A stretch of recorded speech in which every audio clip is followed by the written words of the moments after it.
Okay, so now we're going to be recording. All right, so very good. I appreciate everybody attending today's meeting. We've got a couple of things that we're going to be covering. I'm going to switch to a PowerPoint and switch to a couple different screens.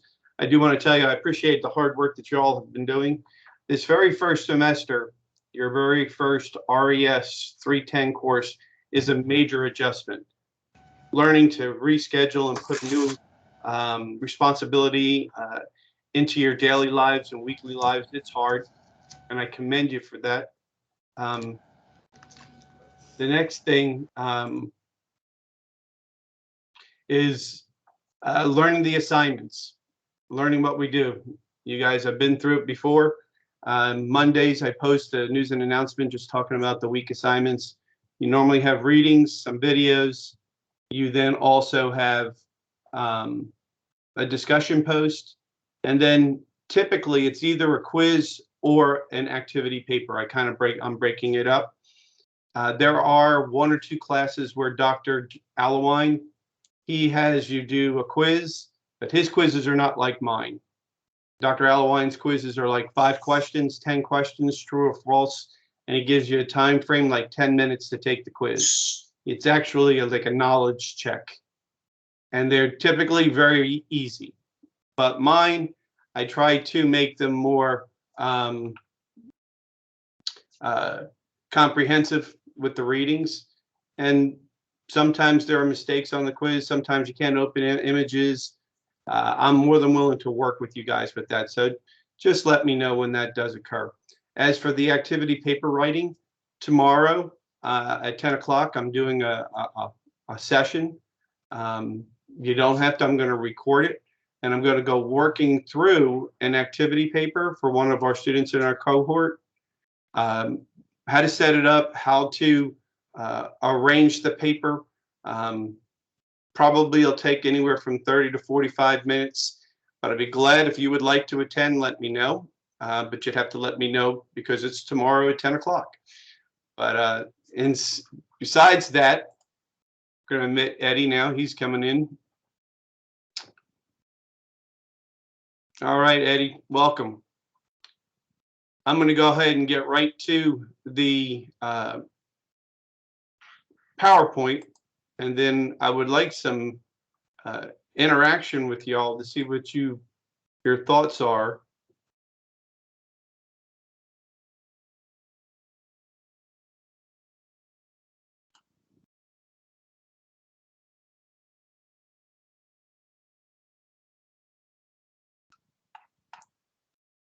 Okay, can you all see the 310 Module 6 Teams meeting?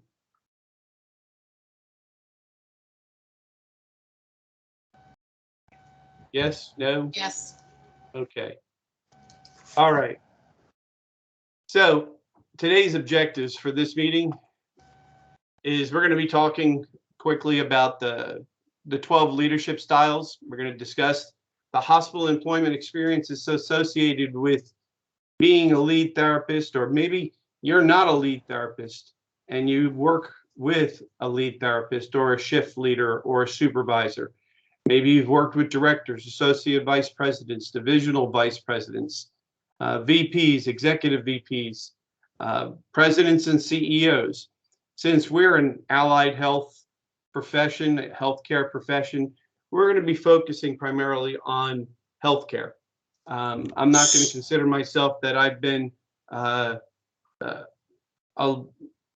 all experienced leader, but I have held several of the positions that are right there. I have been a lead therapist. I have been a shift leader. I have been a supervisor. I've been an assistant director. I've been a director. And for all intents and purposes, I didn't have the title, but I was over 5 different departments at the hospital. Which could be associated with being like an AVP, but I was not. A divisional vice president, I know that I reported to a divisional vice president. I also reported to an associate vice president, and their typical focus is normally 1 or 2 different specific areas in the hospital. The VP and the executive VP, when I was at McLeod, the VP I reported to was Marie Seegers. and the executive VP at the time was Rob Colonis. And then the president was Bruce Berrigan. Marie Seegers moved up to executive vice president. Rob Colonis became the president and CEO of McLeod Health. And I worked an awful lot. And some of the things that I'm going to be sharing with you are some of the things that I've learned or experienced with them. As the same thing with some of my supervisors, directors, and AVPs. We're going to discuss quickly about the hospital and clinical setting leadership, and then the kind of leader that you want to be. And then we're going to talk about final project requirements. It's an awful lot to cover, so I'll be very quick. I don't need to really talk too much about the 12 different leadership styles. Y'all discussed them in the discussion forum. A lot of people chose the democratic leadership style. But I want to ask those that are here right now, what leadership styles did you like? Which were you drawn to? Mine was coaching. Coaching? Okay, why, Nikki? I just feel like if you try to have a positive perspective and coach as you're trying to, I don't know, get them to see it in a different way. And if they know what the purpose is behind it, then they'll be more likely to do it the right way the next time. Yeah. And you're leading by example. You're encouraging, you're getting involved. I love the coaching style myself. The coaching style for me, I like to get in there and show people, oh, you know what? That's close. You did that pretty well. You set up the vent, but you messed this up. I think I'm thinking about your discussion post or paper, Nikki. The person setting up the ventilator the wrong way. You get into the ventilator, you're not putting the person down. What are you doing? You're coaching them on teaching them how to do it right, why it's important to do it right, and then you're giving them the opportunity to do it right, and then you're going to do what? Give them additional feedback as to how they can make it even better. I'm also going to make a disclaimer right now. I apologize. I have my bird here in my office. I forgot, so you're going to hear her chirp a little bit. It's a green-cheeked conure, so they're kind of loud, so I apologize. Who else? Jamie, what kind of leadership style did you put down or you like? I use the democratic one. I like, delegating and sort of having information flowing both ways. And in the hospital, you have a lot of independent, you have smart people. Respiratory therapists are independent, hardworking therapists who need to be able to prioritize their work. And being under an autocratic leadership style, that somebody is more of a dictator, do it my way and I control everything, doesn't normally flow or is not normally very well accepted by hospital employees. They need to have some buy-in. And I can definitely see the democratic leadership style being a major, important leadership style in the hospital, in the clinical environment. Alante, what leadership style did you like? I think it was team leadership or group leadership. I forgot which one it was, but it was one where everybody had a decision everybody had like a choice in the decision that was made that had something to do with it. And why do you like that? Now, I've worked in departments where, it was a team leadership, and it really had to be that way because of the way the department was formulated, the way it was created, and the resources that were available. You really did need to have a team leadership approach. But why are you drawn to that team leadership? I was drawn to that one. I choose that one because I felt like you said, working in a hospital, when we as therapists, when we work in a unit or when we make a decision about intubating a patient, we should all make the decision together. It shouldn't just be one person making that decision on intubating a patient or BiPAPing a patient. It should be a team effort, I think. Okay. You know what? When you have your, well, let's see, Nikki, at your facility, do you have patient care conferences or? Yes. Yep. How about? We make rounds with the physicians. It's like a multidisciplinary rounding. That's exactly where I was going. I was just going to ask the rest of the group that any of their hospitals did grand rounds or rounding in the units where you have a respiratory therapist, the nurse, the hospitalist or the intensivist, you have your dietitian, you have your physical therapy or speech therapy or occupational therapy. Who am I missing? Pharmacy. You know, you might have your PharmD there. Who else is involved in that grand rounds or that patient care conference? The patient. Yep, definitely the patient. Good call. Has to be in the center. Great call.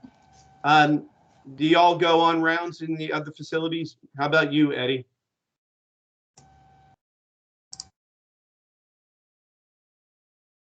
Or Jamie?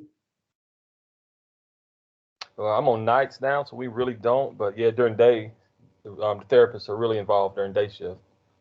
Good, good.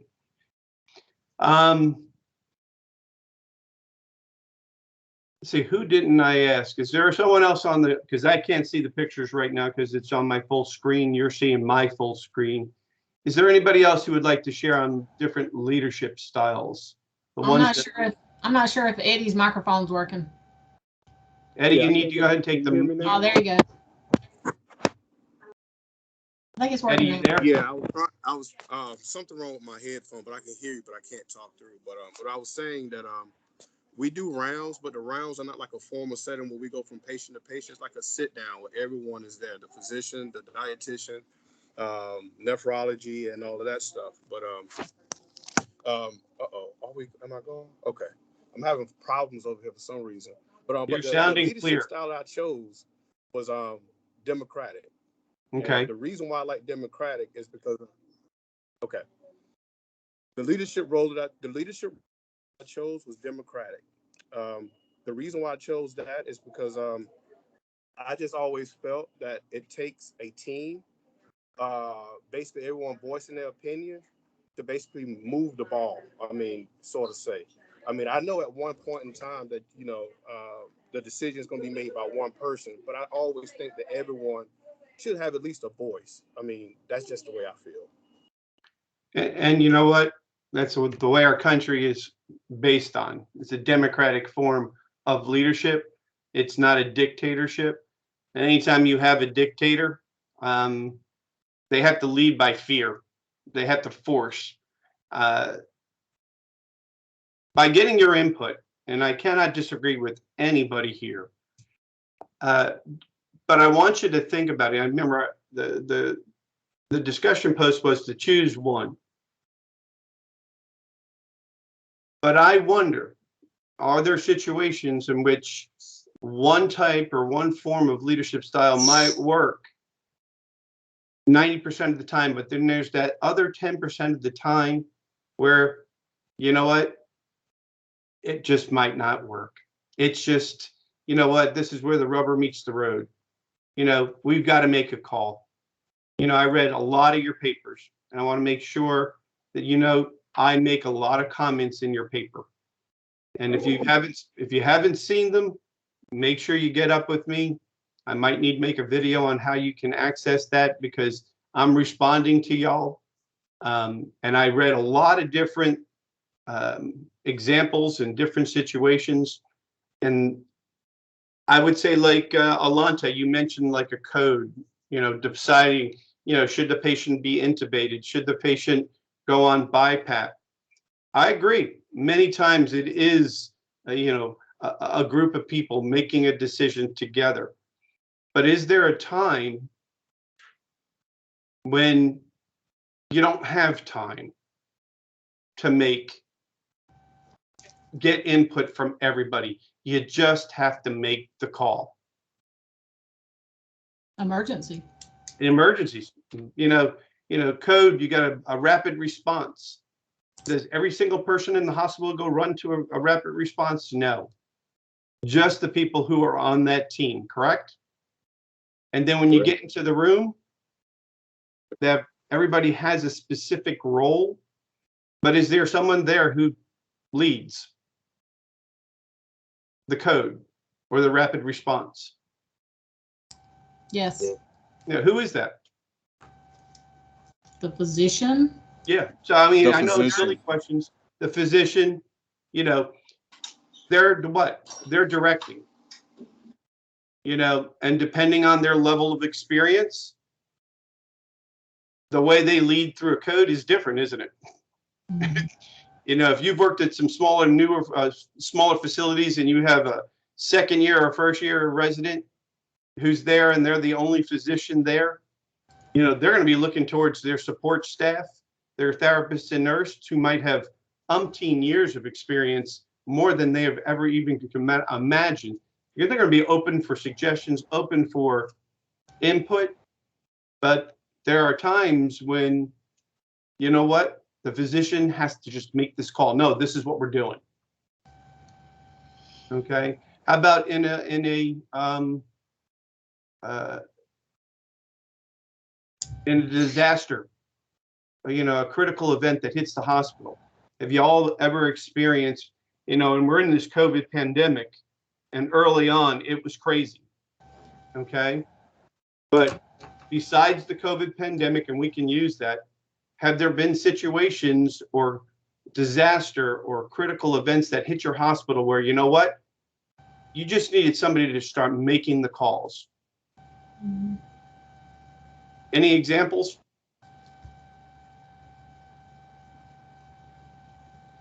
Well, we had 2 hurricanes back to back, and we had a lot of water damage.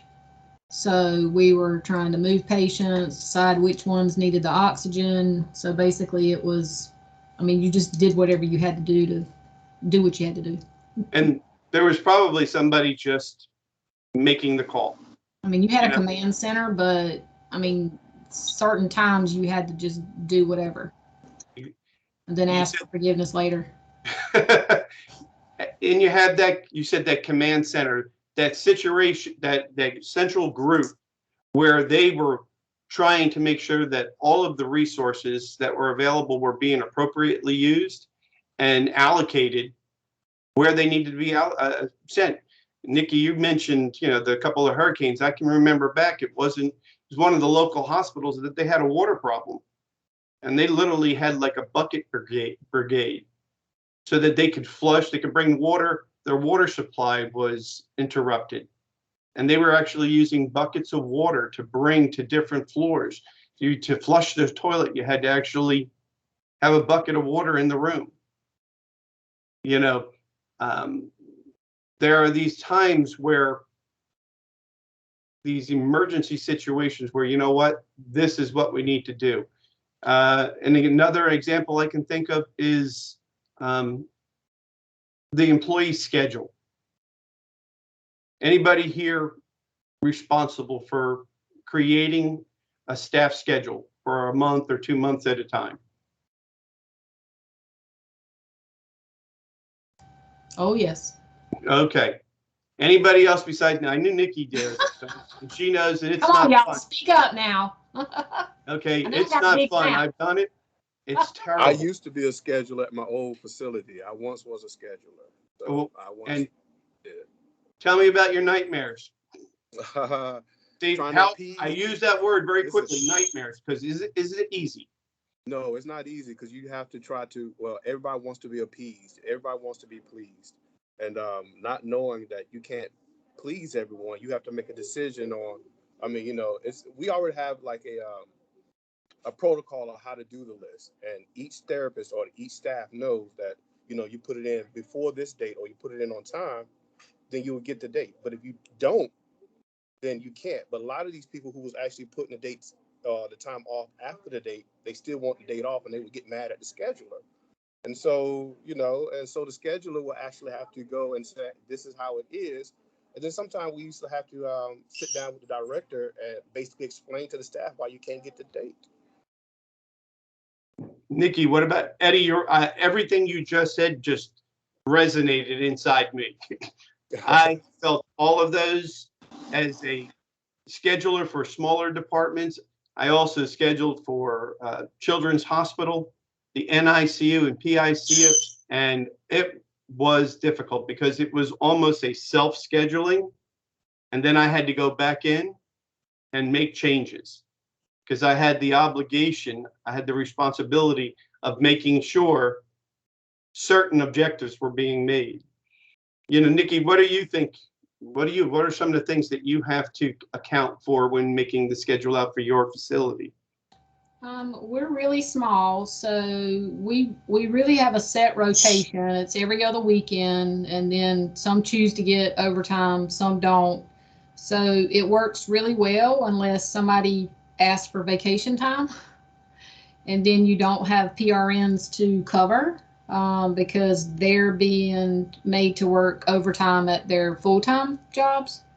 So, and a lot of times people will step up and say, well, I work this, they ask for this off, and then they'll come back and say, if you have a need for Saturday or Sunday, they may say, well, I can do this day, or they may pick up an extra day. Everybody pretty much works together to try to get it covered. Has there been a time where, though, and this is open for the whole group, where the team just seems to not be able to make the appropriate calls? Everybody understands the goals, everybody understands the rules and the guidelines, but for some reason, you know what?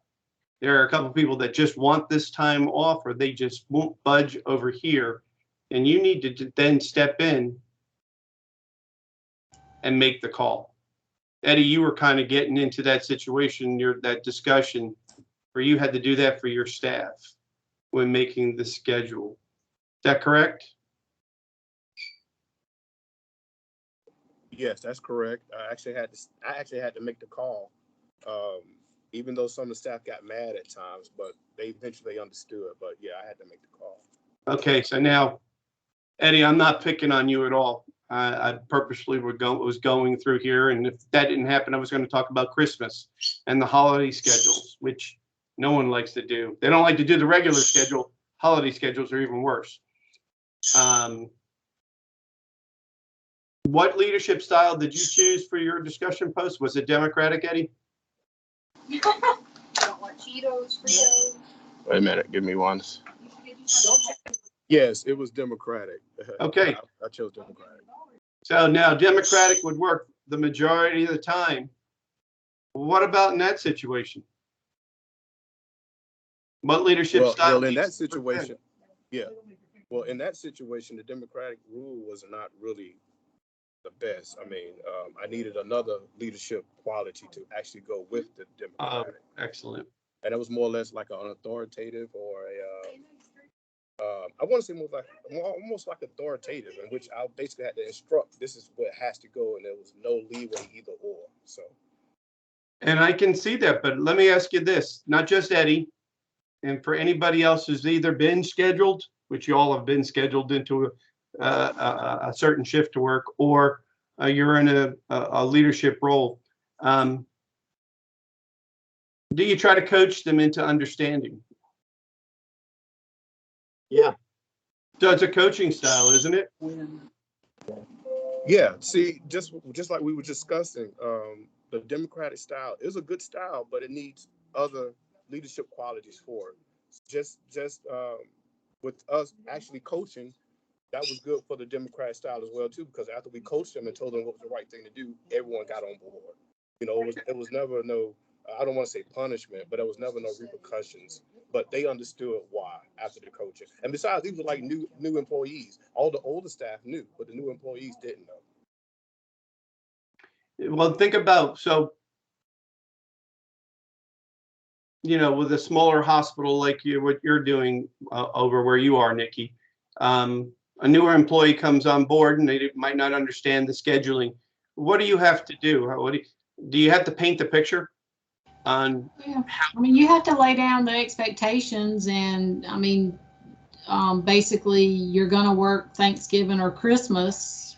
And I mean, if you work it this year, you're going to be off the next year. You may have to work Christmas Eve, but you won't work Christmas Eve and Christmas Day. So basically it's just sitting down, explaining, setting expectations. This is how it's going to be.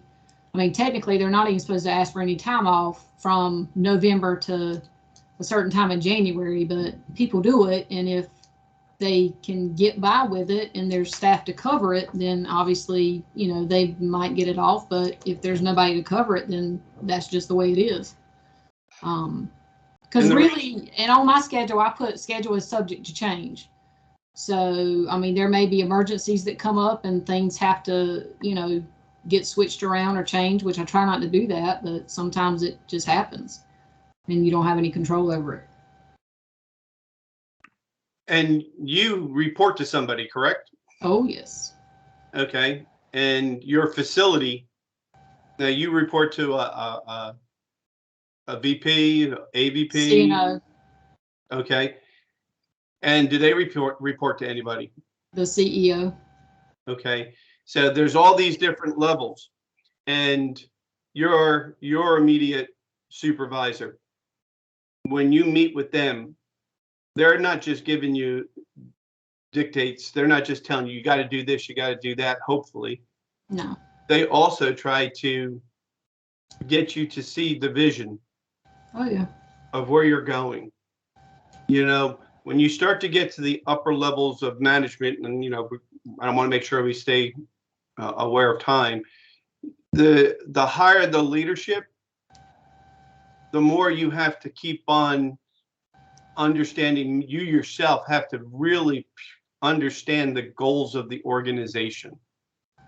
What does this organization stands for?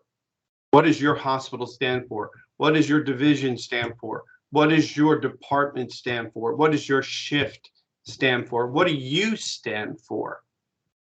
What are you responsible for? What resources do you have? And to being a visionary and having the ability to convey that vision to those who you lead is vital. Like the CEO of the company, who do they report to? The board. The board. And so the board sets the overall mission, direction for the organization. Then the CEO is responsible for conveying that to everybody else. The executive vice presidents, the presidents, the CNO, the COO, the VPs, the AVPs, the directors, the supervisors, the shift leaders, the lead therapist, and the direct patient care givers. And so I wanted to try to get you to think about, yes, you might have a particular leadership style, but Eddie had mentioned it. Sometimes you have to draw on other leadership styles in different situations so that it can, you can effectively meet your objective, and that is, in the hospital, quality patient care. That's what our goal is, good patient outcomes. And the reason I want to spend this time, and forever, just I should make a quick thing. You can make sure you mute your mic if you're not speaking. That would be great. Being aware of all the different levels of leadership, and realizing that it's not personal, because in order to be a good leader, you have to learn to first be a good follower. And to kind of lead into some of the next questions, because we talked a little bit about the 12 leadership styles, looked at here, and we've talked a little bit about the different levels that we see in the hospital, because you're going to be the future leaders.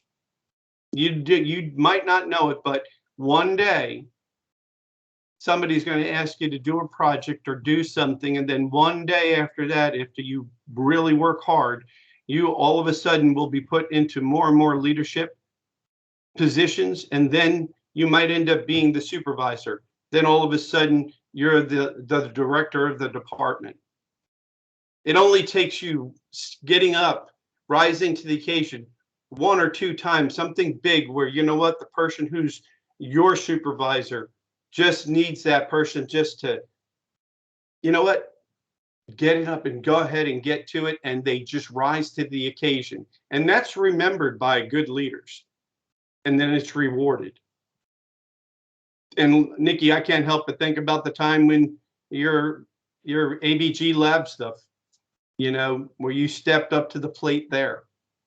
That's another discussion, but it opens the opportunity when you're willing to do something outside of your job description just because it's the right thing to do is important. And that's knowing your role, and that whole idea of, in order to be a great leader, you have to be a great follower. And, you know, discussing here, we've done that, discussing hospital and clinical leadership. And then this next one was, what kind of a leader do you want to be? And those were the 12 different styles that we've been talking about. And every one of those, at some time or another, can be the appropriate leadership style. Okay, the one that for me, that has been the most frustrating is probably the laissez-faire. You know, the just complete hands off, just do, you feel like the leader's not even involved. But there are times with the appropriate staff that's okay, it works in the right setting. But you put the wrong leadership style in the wrong situation, you're going to end up having some serious problems. I want to just talk about the 5 levels of leadership.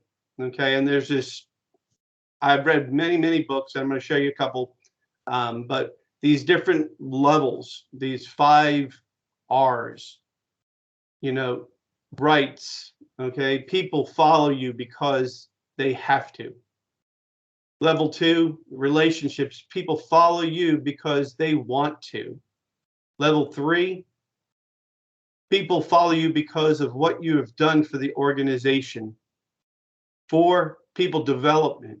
People follow you because of what you have done for them. There's that commitment. You've helped, you've been helped, and you just feel you want to help them back. You want to repay their kindness, their devotion to you. And then level 5, this is the pinnacle. People follow you because of who you are and what you represent. And I have read a lot of books, you know, right there. This is coming from the 5 Levels of Leadership by John Maxwell. Here's a whole bunch of other books. One of my favorites was this one over here, Fish. I've read, I believe, almost all of these. And it talks, all of these talk about understanding your role, okay? And that statement of understanding what the people you follow, that you lead, what they have to do, understanding what they have to try to deal with on a daily basis. You know, some of the greatest leaders started from the very bottom position in the hospital or in an organization and worked their way all the way up. Y'all are staff therapists. You know what it's like to be a student, don't you? You know what it's like to have gone through clinicals. So you know what it was like to have to follow a preceptor. You know what it's like to have a crappy preceptor who didn't want you there. Anybody in that boat? Has anybody had a bad clinical experience with at least one preceptor? Oh, yeah. Okay, and I'm not asking you to tell the facility. Anybody else? Or was I the only one? I had some great preceptors, but there was others that I think that their job was, they thought that their job was to try to lose me for the day. You know, that's a leadership position. knowing what your job is, what you're responsible for day, what are your resources, how do you understand, and you work your way up, you know, and you guys are all coming from different jobs. I mean, we have 2 travelers here going to different facilities. You have to learn to acclimate to the new environment pretty quickly. You know, and I think it's Eddie, you and Jamie are both travelers, correct? Yes, sir. Is that pretty accurate with regards when you go into a new department? Yeah, that's pretty accurate. Matter of fact, me and Michael work at the same facility. It's just that we had 2 different campuses. He's nights and I'm days. Okay. But that's correct, though. We have to acclimate. And so, but you have to learn very quickly. And if you don't learn and you don't do well on that assignment, is it going to be more difficult to have a repeat assignment or another assignment? Yeah, I mean, it's just going to be you have to learn what your responsibilities are. And a great leader thinks like that. Okay, they understand and they listen. Their listening skills are great. They understand the objectives, their goals. One of the things I'm going to mention to you guys is something I think is really important, and that is, and this comes from actually Rob Colonis at McLeod Health. You know, there were some things that two major things or qualities that I admired when I was a director there. And one was he was trying to build a culture of no blame. Now, they're MUSC and Prisma Health and McLeod Health and you know, all the other facilities in the state are great. I'm not trying to, I'm just giving you my personal experience. And 2 of the things that he proposed was a culture of no blame and trying to learn how to be a servant leader. And being a servant leader can go all the way down to even in your homes, in your relationships, in your departments, on your shifts, in any organization, any group that you're part. And those are those skills: listening and helping to heal, being empathetic, conceptualization, self-awareness, stewardship, foresight, commitment to employees' growth, building community, persuasion. These are the skills of a servant leader, leading by the thought that you're not the top person and people are not there to serve you. You're there to serve them. Okay? Servanthood does not nullify leadership, it defines it. Here is a quote by John Piper, one of my favorite preachers, or actually, a really biblical scholar. Jesus does not cease to be the Lion of Judah when he becomes the Lamb, like the servant of the church. You know, you're dedicating yourself. That's just an example there. You're dedicating yourself to others. And here's the traditional stream of leadership. Okay, command and control, leader, management, employees, customer, and then the value stream. That's traditional business. The servant leadership works from the bottom up. Okay, support and development. And what I've heard by many of you, the democratic and the coaching and the different transformational and visionary, all these different leadership styles, you want your boss to be there to help you, to be a better version of you. And that takes the leader understanding their role and then saying, you know what, everybody doesn't need to do what I say because that's my role. They do it because it's part of who they are. The leader supports the management, and the management supports the employees, and the employees supports our patients. And then your value stream is high. Is it perfect? No, but it kind of works on that principle of do unto others as you want them to do unto you. You know, and the washing of the feet, you know, If you want your staff to do the right thing, you need to go show them how to do the right thing. Nikki, you mentioned that in one of your papers or discussion posts. You know, if somebody's doing something wrong, you don't belittle them. If you read my discussion post, they talked about, you know, going to a local convenient fast food restaurant. And I went up, I made my order. My wife and I went back to sit down. They called our number, got our food, and it was the wrong order. It's not the end of the world. Okay. Has that ever happened? Yeah, it's happened to all of us. You go back up, it was the wrong food, and it was one of the fries were cold, gave it back, and you know, the person I handed it back to, no problem, sir. But then all of a sudden what I saw was kind of a negative interaction between that staff member and the shift leader. And they told us to go sit down, they'd bring out the food. A few minutes later, the manager or that shift leader comes over to our table and gives us our food and starts to apologize, and then starts to throw the employee under the bus. You know, just blamed the employee for all of the mistakes in the order and that they always do this. And I was just beside myself. It made me feel very uncomfortable.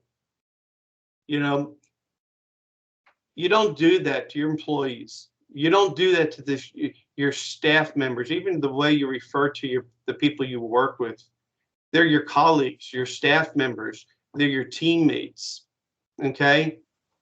And you have to learn to try to establish. Would that be an example of the locus of control being external for that type of that waiter that actually, or that boss that basically blamed the employee? Would that be an external? Yeah, that would. That's Yeah. how I would qualify that. And you know, and I did speak to that person. You know, and I didn't do it in front of everybody. I did it quietly. And I went up and said, if you get a chance, can I talk to you for a second? Why? I wanted them to save face. I did not want to have others look at me talking to this person and degrade them or belittle them. No one likes that. And we've all been there at one time or another. And it's a terrible spot. But as a true leader, you understand where your people are, okay? You understand by listening to them. You understand by understanding the people who are above you and what their goals are. And then you have to bring you as part of it. What you stand for, what does it mean to be you? And here's a quote from Douglas MacArthur: a true leader has the confidence to stand alone, the courage to make the tough decisions, the compassion to listen to the needs of others. He does not set out to be a leader, but becomes one by the equality of his actions and the integrity of his intent. People will follow you if you're willing to get into the foxhole. You're willing to get out there and help them, understand them, listen to them, talk with them, empathize with them. All of those 10 qualities of being a servant leader. People will be there for you. Just like you can think of people in your life, in your professional life and personal life, where, you know what, every time there was something difficult going on, if that person was around, you knew you could count on them.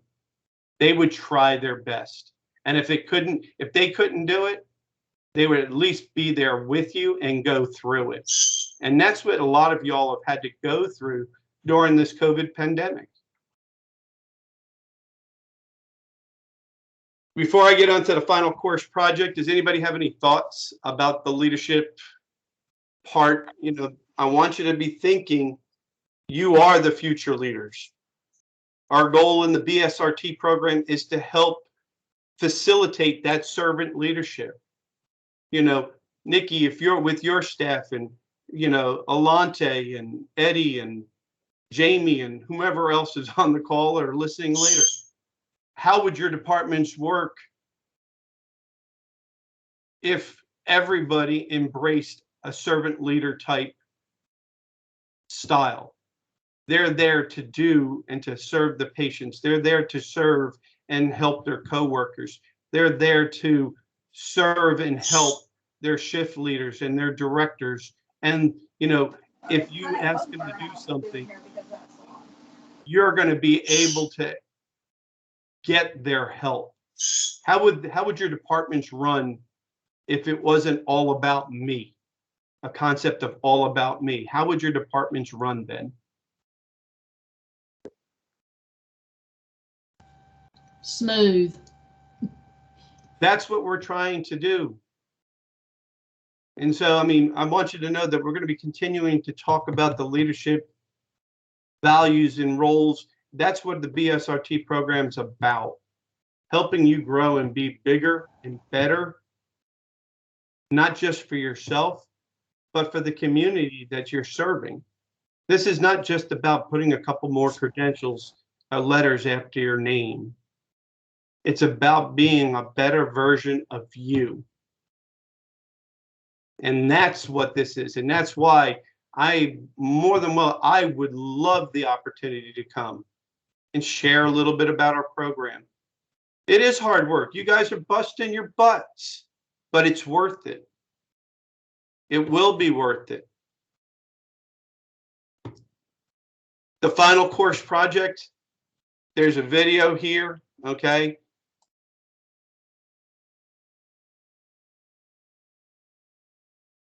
I'm not going to play it, but I want you to know the PowerPoint's going to be available, and I'm also going to have the that link in the news and announcements so that you can have it. But the final course project is designed to pull all the 7 weeks together. For every course, that's what we want you to do.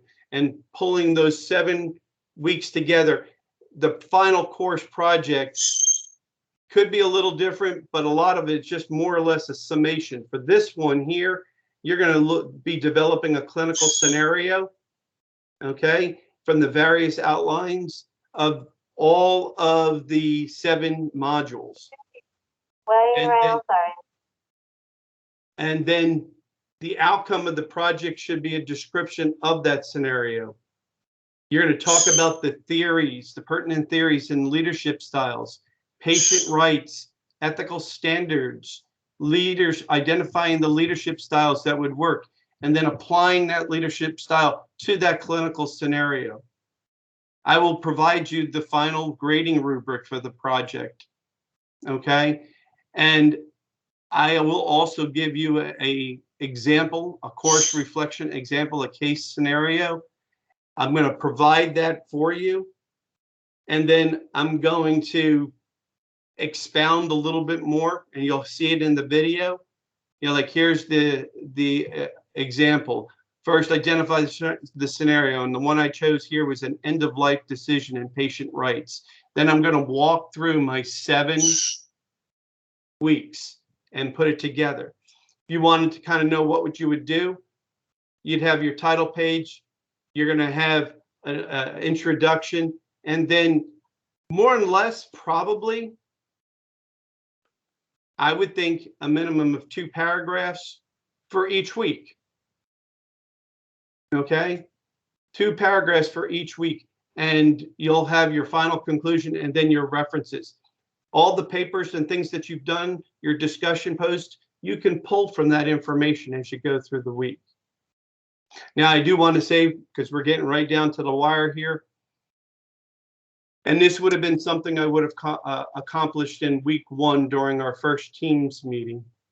But during this first course, I want you to identify a topic, okay, for your capstone project. That's the final course in our course, RES 410.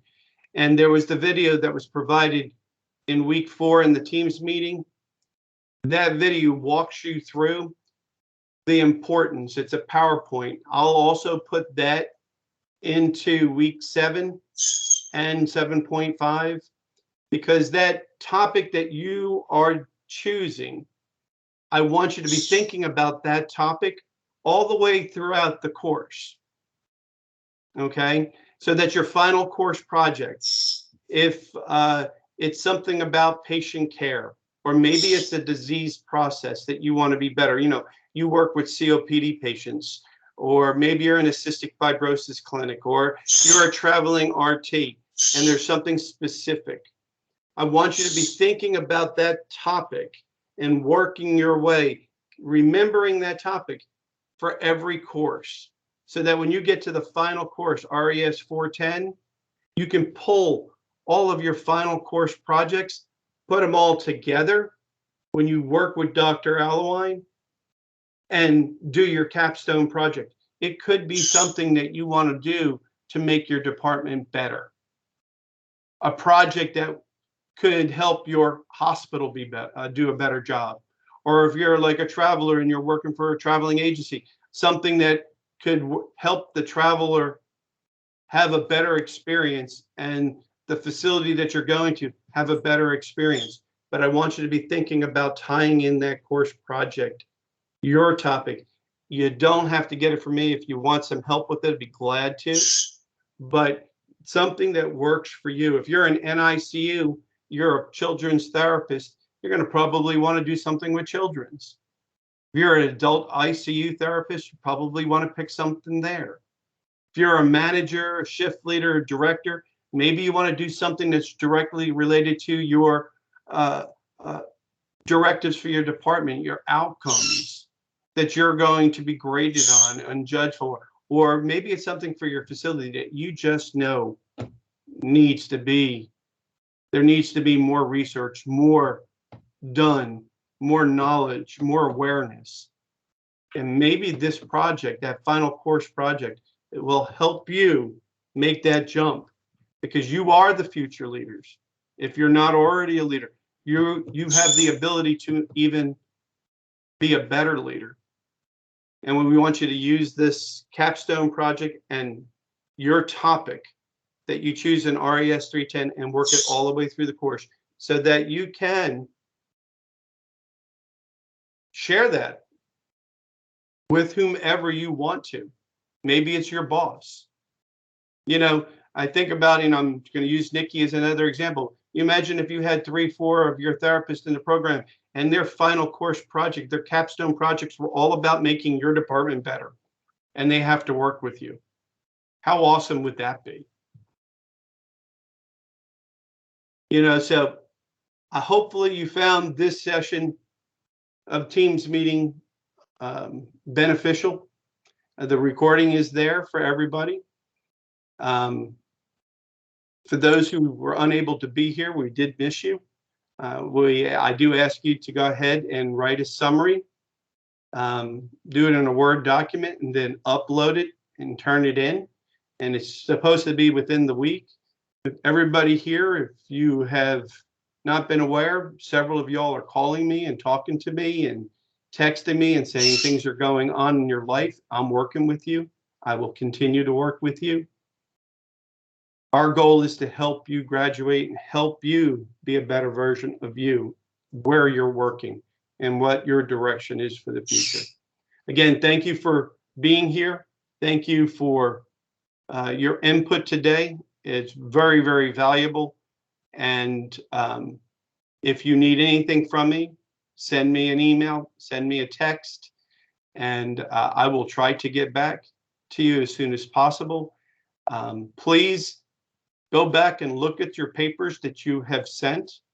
I have given a lot of feedback on many of them. And as we get through, the grading will become a little bit more stringent, a little bit more thorough. In the beginning, there's a lot of grace because you're learning. Again, I offer everybody the opportunity, 10 o'clock tomorrow. I'm going to be doing a writing scenario. I'm going to be recording it. And if you'd like to participate, just let me know, and I will. I do appreciate you being here today. Appreciate your hard work. Be safe out there. You know, this COVID pandemic is dangerous. Even if you've been vaccinated and stuff, be careful. You know, I tell everybody, you know, the things that you guys experience, and I'm just very proud of you. And I thank you for being part of the course, and I look forward to seeing you in Wolfton. Have a great day, guys. Thank you. Thank you. Thanks. Good to see you again, Mr. Walker. Hey, all right. All right, guys. All Y'all right, be Mike. good. Again, hey, Mr. Oh, Michael, man, we Tom got- Walker, I didn't even see you there, sir. I would have been Ah. asking you a bunch of questions. You got to Yeah, he stay in deserves- school now. He deserved to get all the questions. Give him He's all going to the have to questions. answer all these questions now for the next hour. No, I'm joking. Y'all be Hey, good. Mr. Michael, we got to eventually meet one day, man. Yeah, man. Yeah, Oh. we need to do that. You know what? I've asked Dalton about you, man, so he's giving you a good rapport. Yeah, he's a pretty good guy. How about Michael Klein? Have you met him? He is too. I've worked with him over here too. Yeah, he's crazy. Yeah. Yeah, he Before is. you guys get off, there were a few of you that sent me a text message about wanting to start a group chat or get together. Yeah. Type your phone number if you want that. If you would like to be part of that, type that in the chat bar right here, and I'm going to do mine. If I can find my chat bar, I think. I don't know where it is. Yeah, I had a hard time finding mine earlier. It was... For me, up at the top of your screen, there should be like a couple of people. It says show participants, and then to it, there's hide conversation or showed conversation.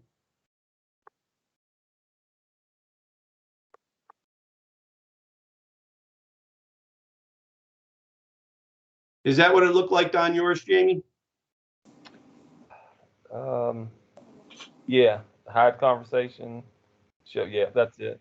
A little balloon like you would see in a comic strip. Mm-hmm. And for anybody else who's watching on the video, if you want to be part of it, please do that. Then I'm going to go ahead and put you out there in the group. I would like to be in it, but I don't see where I can actually add any comments in the chat bar. I don't have a chat bar. Okay, if so I so acknowledge Eddie. now, Eddie, what's your number? 864-981-9725. Okay, Eddie, 864-981. Yeah, 981-9725. Yes, sir. Okay. All right, gentlemen. Y'all have a great day, and look forward to seeing you. And be good. Thank you. Thank you. Take care. All right, you too. Bye-bye.